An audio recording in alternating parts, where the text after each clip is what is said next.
Welcome back to another technical deep dive here in the debug zone. Today, we're tackling a big question and breaking it down with insights from other users. Hopefully this clears up some misconceptions and helps you get the answer you need. So buckle up, stay a little curious, and let's jump right in.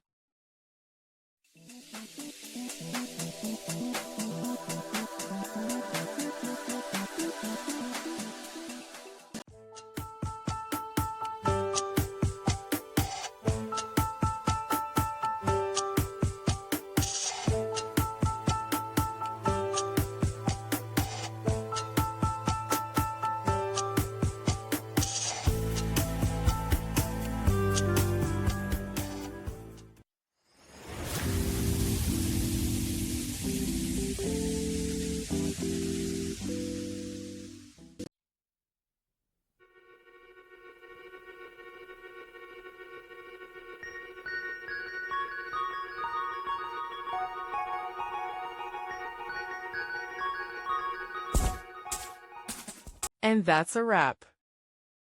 I hope you found the answer you were looking for. If you did, take a second to hit that subscribe button. It really helps out. And let me know in the comments which solution worked best for you. See you next time in the debug zone.